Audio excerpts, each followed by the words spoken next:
There was two boys, one named Raj and the other called Baijan. Raj was fat. He was depressed. He hated the way he looked. He'd look in the mirror, he'd see his little boobies and his little belly. Baijan looked in the mirror with confidence. He loved who he saw. Raj had awful confidence with females. Baijan, he couldn't stop talking to females. Raj would see Baijan eating chocolates and not understand how he's so fit and lean. It just didn't make any sense.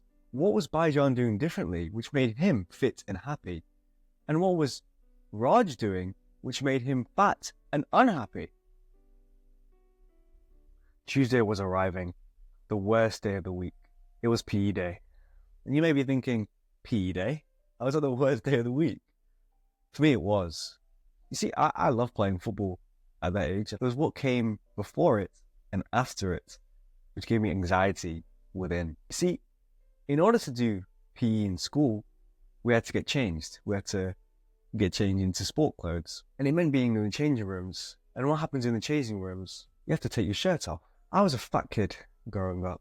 Insecurity, the feeling within, having to take your shirt off and not being confident in yourself, is one of the worst feelings a man even can experience. You take your shirt off and it feels like the whole world's staring at you and they're judging you and they're looking at him like, what a weirdo, look, he's got little boobies. You see, you may be thinking right now, oh, they're just thinking that in their head. We went into the changing room this one time, and the year 11s, I think the year 10s, and the older people, the older guys for that. And when I was getting changed, they'd look and they'd all point and laugh.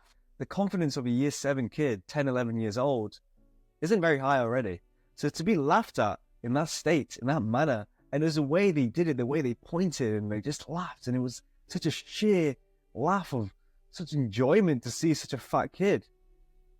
But for me, it ended up being such an awful experience that every time I'd go to the changing room, I'd hate to take my shirt off. When I took the shirt off, I'd almost take it off and then be like quickly covering it up like this so no one saw my boobs. And then quickly put it back on really quickly, like a game. Do you understand the nature of this? Maybe you can resonate with this. But for me, it was pain. And that is for why Tuesday was the most scary time of the week. Being fat at a young age is it's such a humbling experience. I don't need to go into detail of why I was fat. Like, obviously I was fat because I ate bad food and I didn't do enough activity. That's obvious. I don't need to go into that. Okay? But it's frustrating and painful when, I have a twin brother. So with the same genetics, all that, whatever. Yeah, he wasn't fat, I was. My mum and dad were feeding me the same food. So what was the difference? It didn't make sense in my head. Obviously, in hindsight, I was probably eating more. I was eating more food, having second portions, whatever it was, or more crisps and chocolates. But, in my head, it was like, what? It didn't make sense. And the key thing here is when we talk about it, it's obviously lifestyle, diet, and nutrition, or whatever. But it's, let's say you're 9, 10 years old and you're obese and you're overweight. That's all you've ever known. Eating that way, acting like that way, lifestyle and those things. Let's say you're 20, 30 years old. Some people have like a phase where they're really fit and healthy in their 20s and then 30s they get off. So they do remember being fit and lean. But when you're 9, 10 years old, you don't ever remember a time where you were fit because you've never been so. You've always been this fat way. You've always eaten the same way. You've always woken up and eaten, I don't know, croissants and some cereals. And then lunch you had sandwiches and cookies and then dinner, rugby salad, whatever it was. I remember this one time, I think it was year 3, year 4. I used to live in Luton. And we, at the end of our class, we got told that we're going to start doing swimming lessons. I couldn't swim at the time. And my whole class started celebrating, like, yeah, woo, swimming lessons. We had to leave during the day and go take a day out, right, every once a week. But everyone was happy, but I wasn't. Why? I don't need to explain to you why. I had to take my shirt off, and not only just take my shirt off, I can't cover myself. I have to go in the swimming pool. The girls are going to be there. They're going to see me. They're going to think I'm a weirdo, fatty.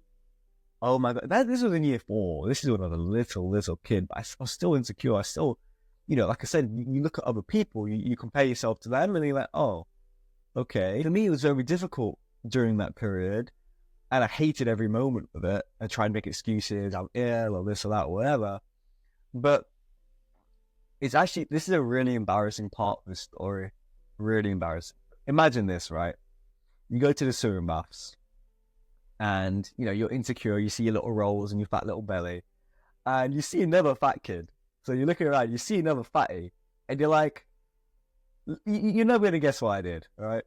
I looked at this fat kid. No, this is year 3, year 4. I looked at this fat kid. He was an Indian guy as well, South Asian guy.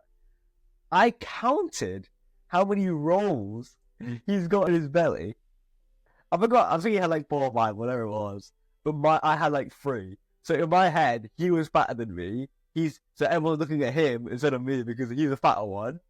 Like, what kind of logic was that? At that age, it's very much in us. And we live in this world of like body positivity and whatever. And maybe, I guess at that time it would have been better for my mental health, but I also think it's a humbling experience and it's important because being fat isn't a good thing. The reason we bully people because they're fat is because it's not healthy and it's not normal. If everyone's fat, then no one will bully each other because it's just a norm. I guess now it's becoming more normal, so I guess maybe it doesn't happen as much as it does, but I think it does. I think inherently we still do.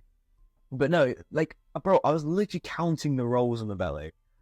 You know, and then the other time as well, like I was trying to be confident, whatever, and this girl was stood next to me, and she just looks at me like this, looks at me up and down, and she goes like, "You got boobs."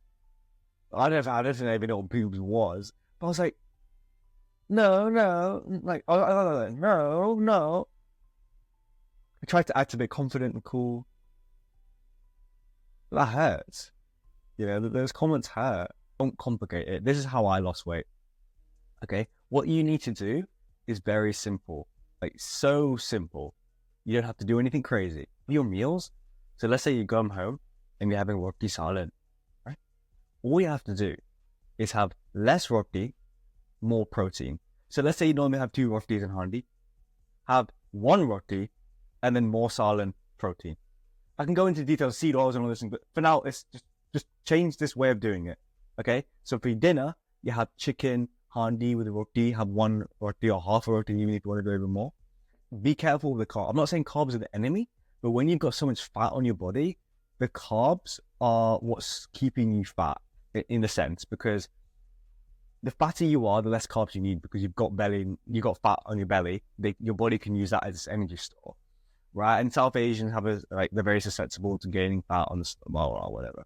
So be aware of that. Lower the carbs, increase the proteins. If you're vegetarian, you need to be eating more paneer and eggs. Like, bro, eggs are the best. So yeah, just very, very simple changes in terms of diet. Diet is the most important thing. However, also being more active.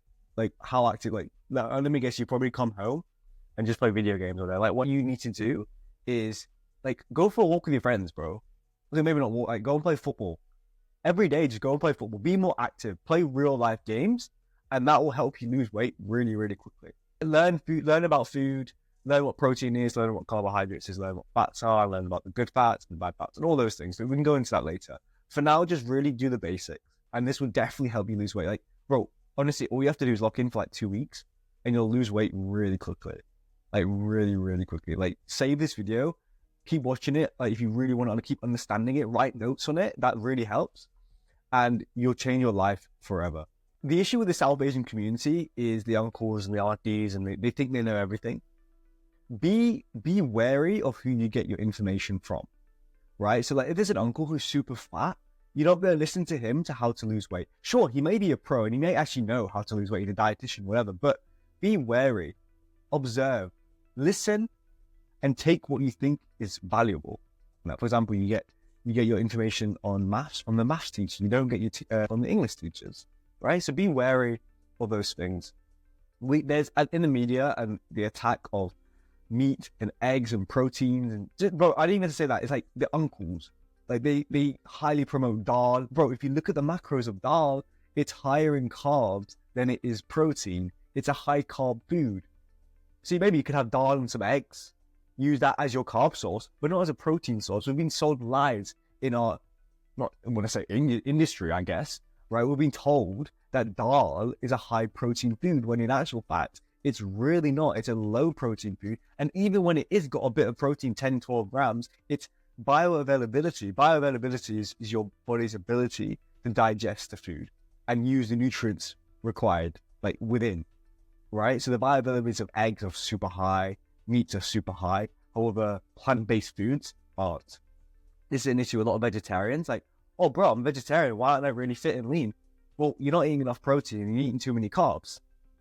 And when you're eating too many carbs and not using that carb source, it ends up being stored as fat, right? You can say, oh, calories and calories, blah, blah, blah, blah, blah. It's like Bagua's mud go, bro. It's all about the nutrient quality, how much you're eating of it, of course, and the protein, the carbs, the fats, and all that. So yeah, definitely take that into consideration, bro. Told you my story about being a mota in class and being, it's hard for me to tell you this story, but I want to connect with you in a closer way, you know? So comment down below your story.